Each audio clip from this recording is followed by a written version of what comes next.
नीट परीक्षेतील गोंधळावरून आता सामनातून केंद्र सरकारवर टीका करण्यात आली आहे। फोडाफोडी हा शब्द विद्यमान केंद्र सरकारचा मूलमंत्र आहे असं सामनात लिहिण्यात आलंय।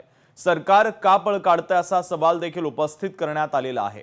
तर महत्त्वाची आणि मोठी बातमी आपण पाहतोय, नीट परीक्षेतील गोंधळावरून सामनातून आता केंद्र सरकारवर टीका करण्यात आलेली आहे। फोडाफोडी हा शब्द विद्यमान केंद्रीय सरकारचा मूलमंत्रच बनलाय। विद्यार्थ्यांच्या परीक्षा देखील सरकार फोडाफोडीशिवाय घेऊ शकत नाही। 22 लाखांहून अधिक विद्यार्थ्यांना नीट परीक्षा पुन्हा द्यावी लागेल। प्रामाणिक विद्यार्थ्यांनी हा तमाशा आणि मनस्ताप का सहन करायचा?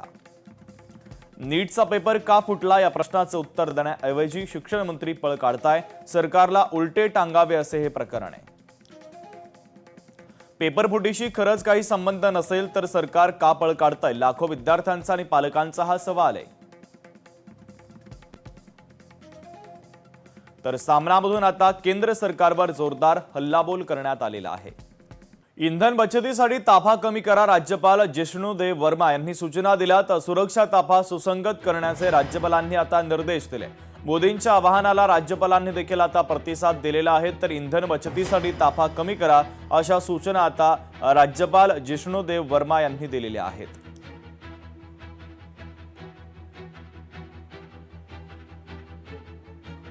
पुढची महत्त्वाची बातमी आपण पाहूयात। पवनराजे निंबाळकर हत्ये प्रकरणी आज महत्त्वाचा निकाल येणार आहे। 20 वर्षांनंतर या प्रकरणाचा निकाल आज दिला जाणार आहे। 3 जून 2006 रोजी पवनराजे निंबाळकरांची हत्या करण्यात आलेली होती। तर पवनराजे निंबाळकर हत्ये प्रकरणी आज निकाल येणार आहे। तो निकाल नेमका काय येतो याकडे आता सर्वांचं लक्ष लागलंय। 20 वर्षांनंतर या प्रकरणामध्ये आता कोर्टात निकाल दिला जाणार आहे।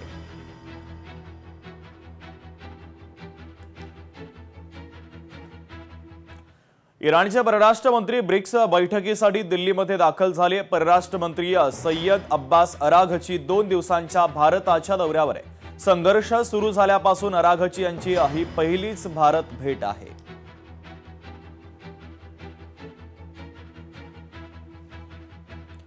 ताफ्यातील 50% वाहनं कमी करणार, मोदींच्या आवाहनानंतर आता केंद्रीय मंत्री नितीन गडकरी यांनी निर्णय घेतला। आज आणि उद्या मंत्री गडकरी पालखी मार्गाची पाहणी करणार आहे। सुरक्षा कर्मचाऱ्यांसह बसनं गडकरी पाहणी करतील।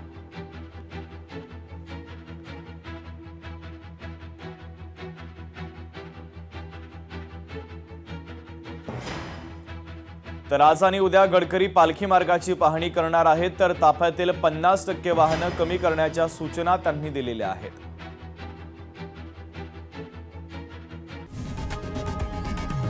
लोकशाही मराठी ऐका, पहा, जागरूक रहा।